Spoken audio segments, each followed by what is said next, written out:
Jersey. Wherever you may be watching or listening, I thank you as always. Like, share, and subscribe. It helps the channel. You can check the Blunt Talk Sports Podcast not only here on YouTube, but on Apple Podcasts, Spotify, Patreon, Trovo, Substack, and as well as on Podbean. Happy to be here with you guys on this beautiful August 10th, 2025, bringing to you another episode strictly for the Bird Gang. Again, Fly Eagles Fly. We're going to be chronicling the first couple weeks of camp, some of the things that I definitely wanted to touch on and go over. I haven't done this episode 127. I haven't done an episode like this in a while, so I definitely wanted to make sure I touched on this. And like I said, this is for the birds, so definitely want to make sure I took my time and worked on it. Before we get started, though, I want to definitely make sure I give a couple shout outs to several friends of the show. If you guys are avid watchers or, you subscribe, which I implore you to, definitely make sure you're subscribed. If you're subscribed to the Blunt Talk Sports Podcast, as you know, one of the friends of the show is StubHub, the #1 leading ticket seller in the world for live events, shows, and concerts. If you're currently looking right now, there's a bunch of things right now for Viagogo. If you're looking for NFL preseason and kickoff tickets, I definitely implore you to check the creative ID link within the description box of this video. Also, we have Morgan Wallen touring right now, One Night at a Time tour. Paul McCartney's Got Back tour and the U.S. Open Tennis Championship tickets. Also, we have the Cowboy Carter tour by Beyonce going in full force right now. Also have Coldplay. We have Post One's F1 Trillion tour, Chris Stapleton, and also Drake It's All a Blur tour. As well as we have baseball tickets that are currently available. You'll see here on the screen the creative ID links for the baseball tickets. Playoff season is in full swing. Getting ready for the playoff hunt, So definitely want to make sure you're getting your tickets and getting your time to enjoy those games before the summer ends. And also, too, for my Viagogo subscribers, if you guys are looking right now to make the most of your summer, a lot of events going on right now in the UK. We have Oasis currently touring, Coldplay, Lady Gaga, Drake, and Blackpink. Also, Blackpink has a beautiful tour going on currently right now called the Deadline World Tour. I implore you to definitely check that out. Last but not least, regarding Viagogo, we got the FIBA Eurobasket 2025 tickets available. That tournament starts August 27th and ends September 14th, so definitely make sure you get tickets for that. Like I said, Formula One, Dutch and Italian Grand Prix from August through September. Those tickets are currently available. And also there's tickets available for Summer Music Festival. So definitely make sure you're making the most of your summer this year with StubHub and Viagogo. And for my avid gamers out there, for my PlayStation brethren, as you guys know, it is the 30th anniversary of the PlayStation system, and we are now chronicling the celebration. So I would definitely implore you to check within the link in the description box of this video, whether you're looking for consoles, controllers, cameras, accessories, whatever it is that you're looking for to help add to your PlayStation experience. I definitely implore you to check it out. Sony PlayStation, more than a game. All right, guys, so hopping into this episode, like I said, we're going to talk about the Eagles and their camp up to this date and up to this point. Reviewing everything in a nutshell, we're going to start from the press conferences that Vic Fangio had, the quotes that he gave, some of the things he stated about some of the players. We'll also talk about, Jahad Campbell. We'll talk about the preseason game, how the guys look from there, and a couple of other odds and ends and news and notes that we definitely want to address today. So, definitely want to get into all of that. So, for starters, we're going to start with Vic Fangio, his quotes leading into the preseason game. Vic has done a lot of interviews. I love listening to Vic Fangio talk. He just sounds like the unfiltered grandpa who doesn't give a fuck. I just love it. Vic was going in talking about a bunch of different things, and as he broke it down, he talked about the initial press conference going into training camp, spoke on a lot of different things. He spoke on Bryce Huff, stated how he liked the player, however, the injury derailed him, which rendered him and made him useless. So it was essentially a good thing that they got him out of Philadelphia into San Fran, somewhere where he could play in a system that's more amenable for him. And he had an arm and a hand injury, which limited him. He just never really got it going. And then, as you guys know, we all alike, we Philly fans, we Eagles fans alike, rode the shit out of Huff, pause, and definitely made him feel like he was not wanted. So, be that as it may, he got the fuck up out of town. They traded him, but, Vic spoke on that. He spoke on Jahad Campbell, and it's crazy because in the beginning, we kept hearing that he wasn't going to be ready until now, and then he actually was practicing in the beginning of July, so gave a lot of hope there. But He said that Jahad Campbell will be working at inside linebacker. He'll be taking more snaps at that position in training camp as it has played out. He wants him to work on his technique. Jahad Campbell spoke on the fact of being around Zach Bond and Nakobe Dean and the leadership that he's gained from those guys. And Vic Fangio also talked about the pass rush potential that Jahad Campbell possesses. Very excited for Jahad Campbell. I'll touch on what I saw from the preseason game that's happened this past Thursday. What I thought he did good, what I thought the team did good, bad overall, but definitely was impressed with Jahad Campbell's performance. Vic Fangio talked about Nolan Smith. He said that he thinks that he is ready for a starting role and thinks that Jalen Hunt will continue to improve. Also mentioned that the other pass rushers as well, guys like Azeez Ojulari and Josh Uche, guys he expects to be in the rotation. Don't know how much he expects out of all of those guys, but I know he expects all those guys to contribute, so be that as it may. He then went into the defensive backfield. He spoke on Cooper DeJean, spoke about the fact that he wants to keep him at the nickel spot. However, in the base packages they ran in camp, they have ran him at cornerback and safety. And essentially Cooper DeJean has stated, whatever the team needs, he will do. So it's not really a problem. Vic said he knows that Coop is basically capable of playing both positions. No shock there, but thinks he can play very well at safety. Which leads me to believe either the Andrew Makuba injury is a lot worse than they thought, and he's going to need a little bit more time to heal. And maybe they might have to be given a call to a certain safety that flourished in Vic Fangio's system before. I'll touch on that in a little bit too. But nonetheless, Cooper DeJean has been working in the defense at safety and at cornerback, and has taken a lot of reps at safety this offseason.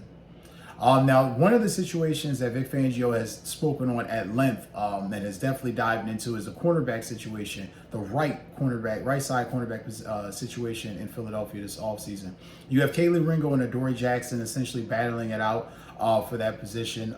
Leading into the game Thursday night, Vic pretty much stated that it was hard to judge right now, that both are playing well and showing energy and effort, and that, as the pads have been on, these guys have been playing pretty decently. Did not look that way in the first preseason game. They both look like shit at various degrees. Kaylee Ringo more than Adoree Jackson. But like I said, I'll touch on that briefly in a second. As far as the safety competition, which I was just speaking on, between Andrew Makuba and Sidney Brown. Sidney Brown obviously has been getting more touches. Now, he did suffer an injury. It looks like it was a shoulder or a neck injury, maybe a stinger, Thursday against the Cincinnati Bengals. He had to come out of it. Pretty sure had it been a real game, he might have been able to come back, but don't really want to take any chances in a preseason game. But nonetheless, they will go through training camp to decide who will take the job. He also mentioned Tristan McCollum as well. Not sure Tristan McCollum is going to get much burn there. Definitely a backup safety, but I'm not sure as much, what type of burn he's gotten through camp. I've followed a lot of it and have not really seen his name pop off the board at all. So be that as it may. With the linebacker situation, Vic also dived in and went further and stated that with the injury to Nakobe Dean and Jahad Campbell, he said that Zach Bond could play Mike or weak side linebacker, and that Dean won't be back for a while, which we kind of knew. Being a Detroit ACL in that playoff game, we knew that was going to be a bit before he came back. However, with Jahad Campbell practicing already and then playing in the preseason game from this previous Thursday night, he's kind of already bucked the trend of what we thought he might do. So definitely signs looking upward as far as that linebacker room. And let's see here. Now we get to the defensive line. Like I said, Vic Fangio's press conference was very long. He went on about the defensive line. He talked about Jordan Davis, which was astonishing because he spoke the most about Jalencarter and Jordan Davis. First, Jordan Davis. First, he stated that Jordan Davis lost 26 pounds going into the offseason, which I think was tremendous. It's definitely needed by Jordan Davis to play at the level that he expects to play at, because make no mistake, the thing that's hindered Jordan Davis from getting on the field consistently was his weight. The moment he was able to figure out a weight regimen and get everything under control, he has been outstanding. I mean, he played very well last year. Vic Fangio spoke to that a lot throughout this press conference. He said he had no say-so in whether if the fifth-year option for Jordan Davis had got picked up. However, he did say that the last 7 to 8 games in the playoffs that he was outstanding for the Eagles. And Vic says that he sees it has carried him into camp, the OT workouts, and into training camp, and that he's in the best shape that he's ever been in. And he expects him to play very well this season, which again I do as well. Jordan Davis really came on late last year. He looked like the 12th or 13th pick in the draft that he was expected to be. A lot of pressure and and a lot of ridicule because he didn't play like Aleem McNeil. Aleem McNeil is a guy that Eagles could have got. McNeil played very. He's been one of the best D tackles in football. He's battling with an injury right now, currently out. But Jordan Davis definitely stepped up. All that to be said, played well. It was very crucial, very vital, and integral for us down the stretch run going into the championship. So definitely happy to see that. Definitely happy to see Vic's comments regarding Jordan Davis. Regarding Jalen Carter. Now, Jalen Carter has missed a lot of practices. Now, he has practiced within the past week or two. But he had missed a lot of practices going into the beginning of the camp, dealing with a shoulder injury. They talked about his year 3 development. Vic agrees with the assessment that Jeremiah Charter made about, Jalen Carter not even reaching his potential yet. He stated that he essentially is, quote, he played well for us last year and he can still improve a lot. That is without saying. I mean, this year he ended up in the top 100 NFL.com players poll. For top 100 players, he ended up in the 40s. Jalen Carter is a stud. This guy, if he continues on the rate that he's at, he'll definitely be one of the top 3, top 2 linemen in the NFL. I mean, this guy is just dominant, takes on double teams, manhandles guys. I mean, just a complete freak athlete. And it's funny the fact that he hadn't even practiced, but once he got back into the he got acclimated back to being on the field and being at pads. Didn't take him long to really feel back at home. So I expect a big year from both Jordan Davis and Jalen Carter. Their production, their progression, especially being in a Vic Fangio defense, they're only going to get better. So I definitely can anticipate this, and I definitely expect to see Jalen Carter and Jordan Davis have outstanding years, possible all-pro seasons, with the way that I think they can go. Because in all honesty, the defense is going to be centered around them. They're going to be the anchors. So it's going to start with them. Now to Kelee Ringo. Vic Fangio went on to say that essentially Kelee Ringo just needs more reps. Spoke about repetition and the fact that it's Vic's job, to make sure that he's getting the necessary reps so he can play a full NFL game and ultimately be competent as an NFL corner this season. He also stated that the vibe is similar to last year in regards to the team had a bunch of unknowns, and it's pretty much the same this year. They're still trying to figure out who can do what goes where. That being said, it leads me into the thing that I felt like with Kelee Ringo. I felt like Kelee Ringo has always had the talent to be a good corner. Too inconsistent. Just, 1 minute he's in it, next minute he makes a play where he over pursues or he's just overthinking it. Something happens to where he just winds up messing up and it costs him. And it just really makes me wonder if he's going to be able to survive past this season, because make no mistake, you're coming up on year 4 and he has not really developed into the guy that you thought he could possibly develop into. You've had to use veteran guys to play. This year has put up a shut up for him, so he has to produce, because if he doesn't, not only will it hurt the team, but it'll eventually hurt his stock. Some other news and notes too I wanted to touch on before I get into the preseason game and some of the other things relative to that, like from the offensive players. I wanted to touch on the C.J. Gardner-Johnson kind of like news. Now, he just recently had an injury scare a couple of days ago. He went down with a knee injury. Thank God for C.J. Gardner-Johnson. It wasn't season ending. Looks like something that's going to have him out for a while, but he will eventually be back. That being said, it was very startling to see his comment, very emotional comments as usual, regarding being let go by the Eagles and it being some bullshit and it being a situation where they don't like competitors. He spoke on a Pivot podcast with Ryan Clark, Channing Crowder and the guys, Fred Taylor. I ultimately got to say that, it was deep to hear his comments on that. He walked those comments back and apologized to. Essentially, I like CD Deuce. I think CJ is one of the best safeties in the league as far as energy and and momentum and what he can deliver to a team. That being said, that personality and mindset wears thin on teams after a while. There's only so much longer that you can deal with that emotion and raw energy for you're just like, fuck it, enough. I'll teach somebody else or teach someone else or get someone else to figure out how to fucking run a system like this. Because ultimately, though he's played well in the Eagles uniform and he's definitely brought the boom, and, he's definitely been a hitter. he's had a lot of plays where he's blown some coverages. He's had moments where it's like, and I get it. They didn't bring him in there for necessarily ball stopping, ball hawking ability. They brought him in there to make plays. Made some plays last year, definitely helped in that championship run without a doubt. But all that being said, you got to look at what Philly was looking at. You're kind of, you kind of breakfast on the podcast. You're hazing guys. You're going back and forth. You got the captains in the locker room telling you, like, yo, we don't do that shit here. Like, you got shit going on that shouldn't even have been going on. And I get that you came from a system where how you went through it, the rookies do this, and nah, man, nah. Focus on ball. Focus on being the best you. Focus on getting those guys ready to be in position instead of picking weights up in a fucking locker room, stunting like they a janitor or some shit. I don't know. Yeah, I play ball. I know hazing is a thing. I know rookies got to go through, but some shit is just weird. Like, you know what I mean? Like, I get it. The old NFL was one way. There was a way. There was much worse fucking hazing going on. But I've known most of my life, especially in Philadelphia, they don't do that shit. Either you're going to come in and buy in and do what's needed, respect everybody on that level as grown men, or you're going to be fucking going. Essentially, they got Kenyon Green from the Texans in that trade.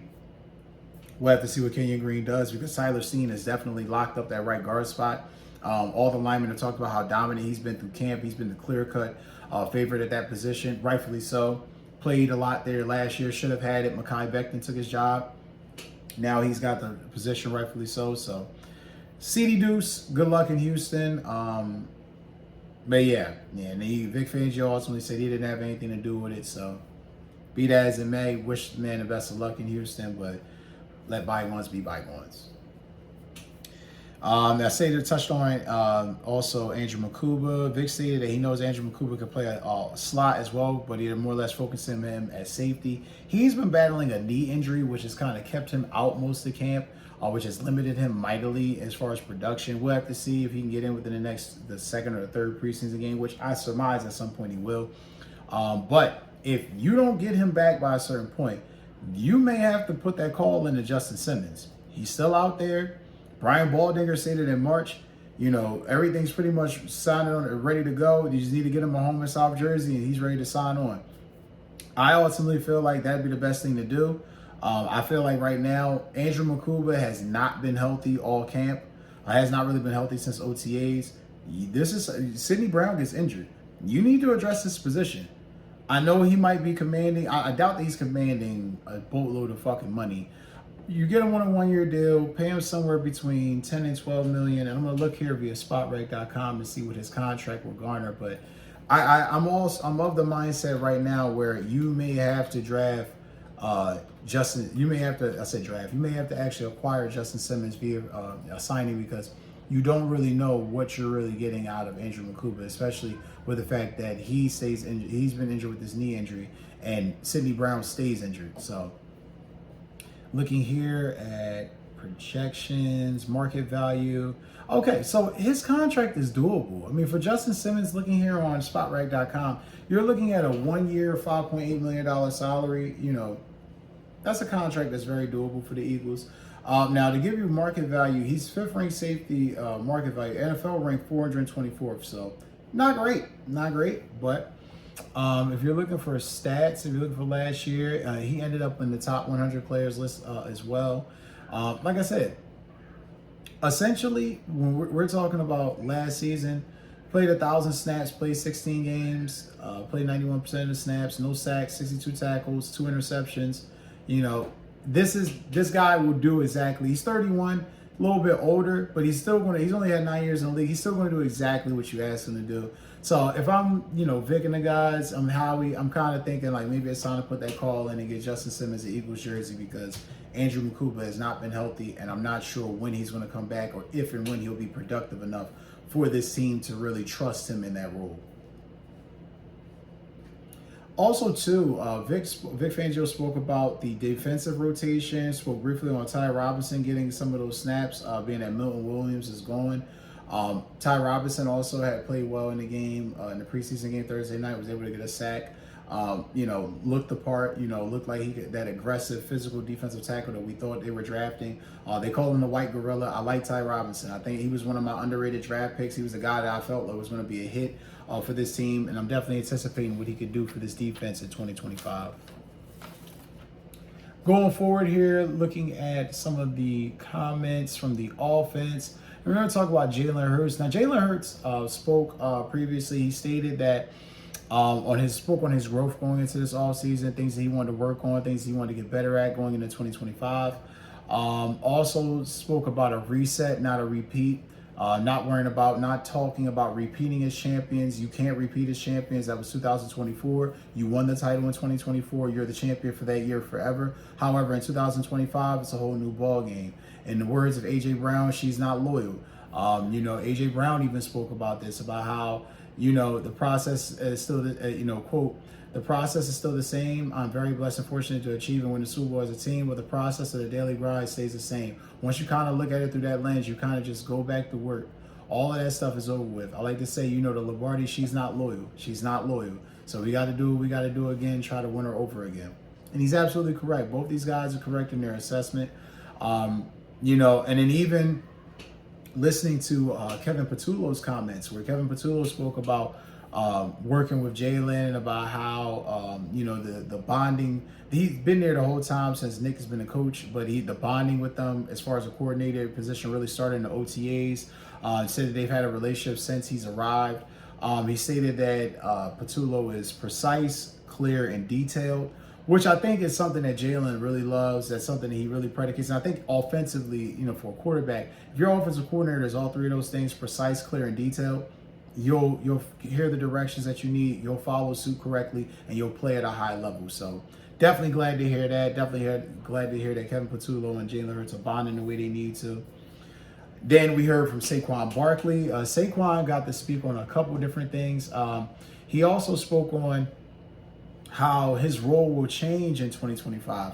Now, this was just revealed a couple days ago, but essentially via Tim McManus at ESPN, essentially the Eagles are going to use Saquon in a more receiver-like position this year. More of that Christian McCaffrey mold. He's coming off a season where he had 2,000 rushing yards. He added, 499 rushing yards and 5 touchdowns in the postseason. So clearly a lot of load put on those legs. You want to make sure he's not getting injured. He's not getting worn down. So you essentially figure you really want to make sure that he's getting the ball more in space. Now, he had a couple situations where last year he struggled with some catches. We all know the Atlanta game, the ending of the Falcons game last year, week 2. He catches that pass, that's game over. That seals that game. But again, caught some great catches late in the year, had that great catch in the Super Bowl. They got their team down in the red zone, which led to another touchdown. So this is something that he's not great at, but you can see he's clearly been working at it.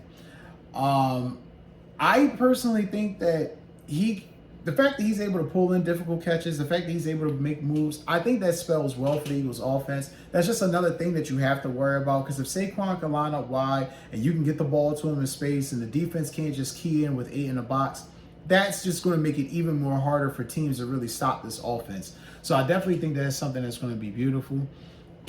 Speaking here from Saquon, quote, it's something that I'm really comfortable with as far as catching the football. Something I did especially early on in my career, and I've got to be able to adapt. It's got to look different. What different looks like, I don't know. But I've got to be effective in many ways, and that's in pass pro, that's catching the ball, that's running the ball, that's leading. The only thing that matters is winning football games. Whatever I can do to help, that's my mindset. Now, you go throughout Saquon's career here, and Tim McManus did a great deep dive into this. He had 91 catches for 721 yards in his rookie season, so clearly he can catch the football out of the backfield. By far his career highs in both those categories. Last season, he had 33 catches for 278 yards and 2 touchdowns in that mold. His fewest receptions other than 2020 when he played in just 2 games because of the ACL injury. There's room for a bump in pass game production, even with Brown, Smitty, and Dallas Goedert needing their touches. So I definitely think, especially too with the fact of, if you pay attention to the way I explain this, and I definitely implore you to check out the video about Kevin Patullo, who is Kevin Patullo, how the offense will look. This is a Chan Gailey, this is a bread and butter of a Chan Gailey offense. Running backs that can catch out of the backfield, getting the ball out of the quarterback's hands quickly to the playmakers, playing in short space, but most importantly, running backs and skill position players that can play in space. Getting A.J. Dillon and Will Shipley, these are guys that can catch the football out of the backfield and can make moves, and especially Shipley and more Barkley and Shipley than A.J. Dillon. Dillon's more of a bigger back, more of a downhill runner, but he can be shifty as well. So it's very, very integral for these guys to really get going and get Saquon going offensively as far as a pass catcher. And he also stated that he can have a better year than last year as far as rushing. I doubt that. I mean, when you have a 2,000-yard rushing year, the only way you can follow that up is by doing it again or having better yards. I don't see that. I definitely feel like teams are going to game plan differently for Saquon, and I feel like the Eagles naturally, have to adjust for that. Because make no mistake, they're not letting him run for 2,000 yards again.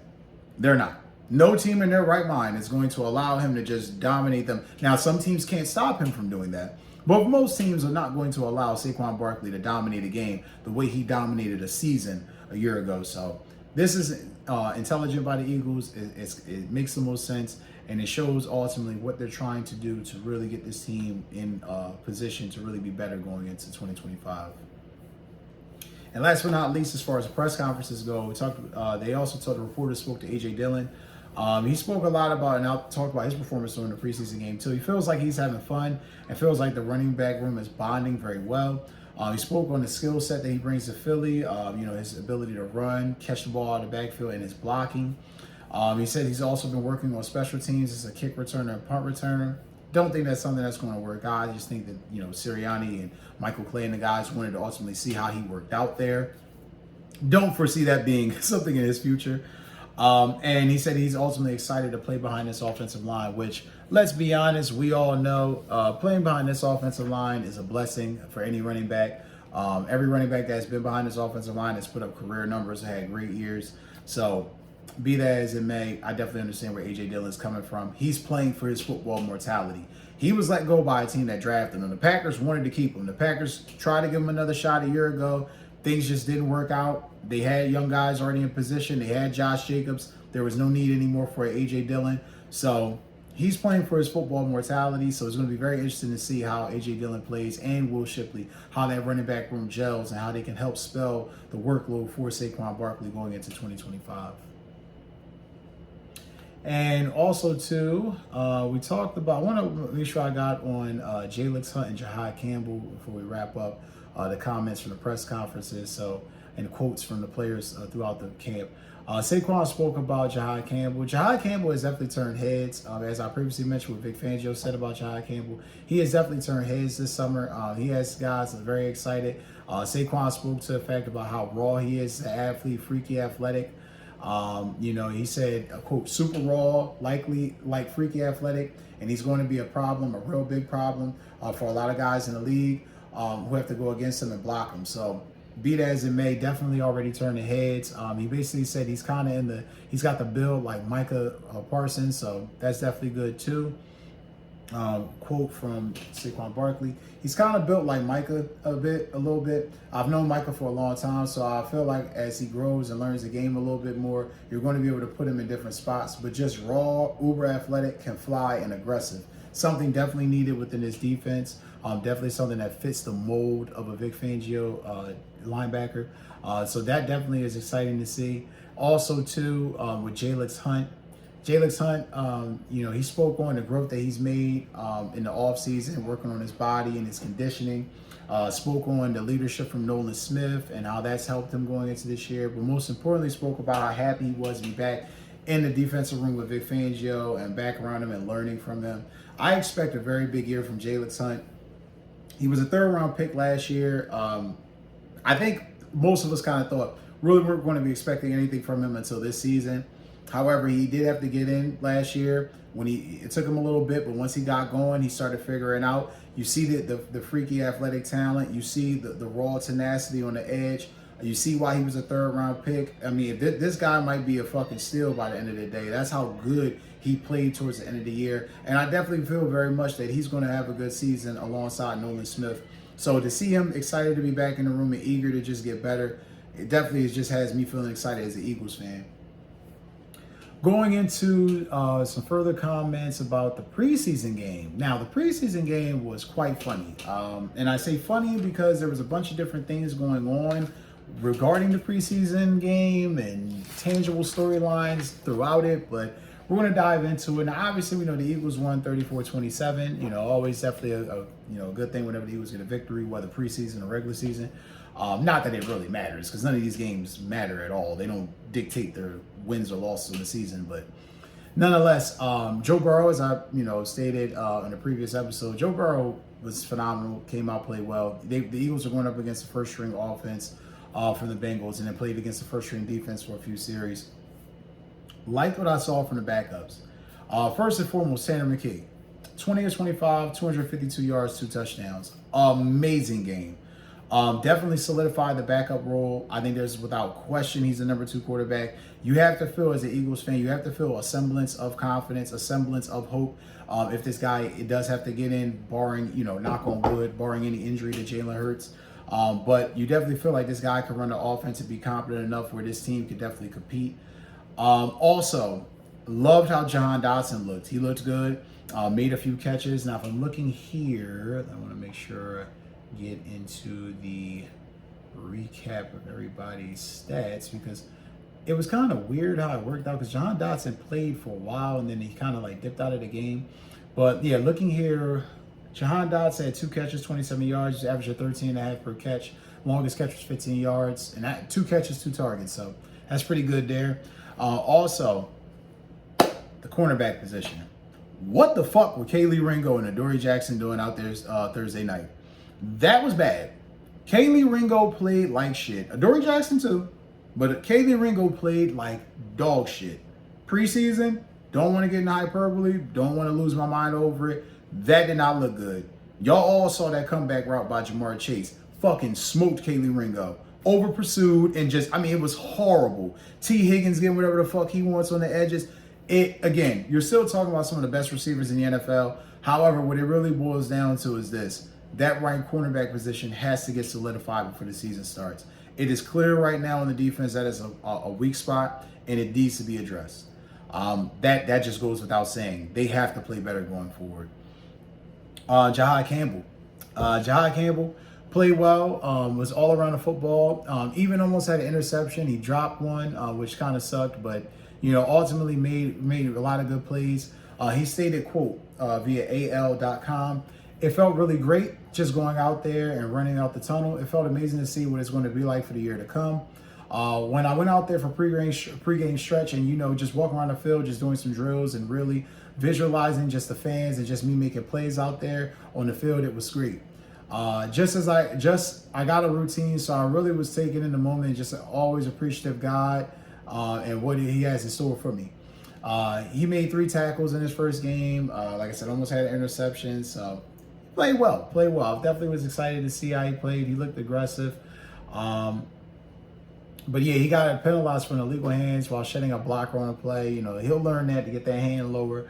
Again, he looked good. He looked very good at the position. I was very, very shocked. I'm not shocked by how he played. I'm just shocked how quickly acclimated he was to playing defense in the NFL. But again, love the way that he played. Will Shipley and A.J. Dillon, both ran the ball well. Like I said, A.J. Dillon had 5 carries, 27 yards. He was averaging 5.4 a carry, which was pretty good. Longest run was 10 yards. Will Shipley, 7 carries, 48 yards, averaging 6.9 per carry. Obviously, the longest run was the 38-yard run. It wasn't really affected too much after that, but did have that big splash play to get him going. And then you look even further, Ty Robinson got a sack. Again, looks the part. The white gorilla is definitely here to stay. I definitely think that with the guys being around him in the defensive, line room, he's definitely going to get better. Looking here in totality, let's see. He had 2 tackles, 1 sack, and 1 solo tackle, and he had a quarterback hit. So you always got to love that. Jeremiah Trotter as well had a quarterback hit. Shout out to J. Trot Jr. So again, guys, some of the guys play very well on defense. Definitely we want to give Ty Robinson a shout out. But I would be remiss if I did not say this. who the fuck is Darius Cooper? I mean, that was a pleasant surprise. I mean, my God, this guy, I didn't know what school he went to, never heard of him. Full disclosure, I do this shit, y'all. I do this podcast and shit. Do not know who the fuck this man was. Looked him up, was very, very happy to see. Darius Cooper played ultimately the game of his life. Now, if we're looking at Darius Cooper himself, Darius Cooper comes out of, and I want to make sure I get this correct, Tarleton State. Wherever the hell that is, Tarleton State, 5'11", 210 pounds. This guy had some of the craziest stats I've ever seen by a college football wide receiver. Let's just give you some numbers. Last year, 76 catches, 1,449 yards, averaged 19 per catch, had 14 touchdowns. The year prior at Tarleton, he had 28 receptions, 622 yards, had more average per reception. However, he had less touchdowns, only had 5. Longest reception was 85 yards. The year prior, he did have a 1,000-yard season. Now, he's been at Tarleton State this whole time. He's had 1,000-yard seasons from 22 to 24. He had, out of his 4 years there, well, essentially, yeah, 4.5, he had 2,000-yard seasons. So he clearly was the best receiver that they had there. This guy, again, was amazing. 6 receptions, I believe it was 82 yards. Let's see here, I want to make sure I get it correctly. Yeah, 6 receptions, 82 yards, 1 touchdown, averaged 13.7. He was the go-to option for Tanner McKee and some of the other fellow backup quarterbacks. I like what I saw from Darius Cooper. Couple big catches, obviously the touchdown. Definitely a guy fighting for a roster spot and who I think could definitely hone in a position here on this roster. Because the Eagles, I mean, they're looking for the third wide receiver. And I do think Jahan Dotson's played well enough to where he secured that. But you can always have another guy in the rotation where guys have to worry about. So I like what I saw from him. Darius Cooper keeps that up. Might have made the practice squad, young man. Might have made the practice squad. And of course, Johnny Wilson, wide receiver the Eagles drafted last year, was a late round pick out of Florida State. Made some good catches. Definitely that turnaround catch that he made the other day. That was definitely impressive to see. Johnny Wilson, he had 3 catches, 73 yards. And you can see that the emphasis that Tanner McKee was working with him on in that game, get to those jump balls. He's 6'6", 228 pounds. Get up for that football. Get up for the ball. He definitely played well in the game, definitely showed some of the athletic ability and that size. So you definitely were impressed by that. And they're definitely looking for Johnny Wilson to step up this year. Make no mistake about it. Philly needs Johnny Wilson to be at a high level for them to be able to play at the rate that they think they can. Because if Johnny Wilson's good, you can just continue to spread guys out. After Jahan Dotson, that means you still have another guy there that teams have to worry about. So, love what I saw there. Ultimately, as far as the preseason goes, I mean, we don't get too hype about these games, but definitely like the performance that we saw. And then looking here at the comments, before we wrap up, Vic Fangio's comments about the preseason game. He stated about Kaylee Ringo and Adoree Jackson's shaky performances.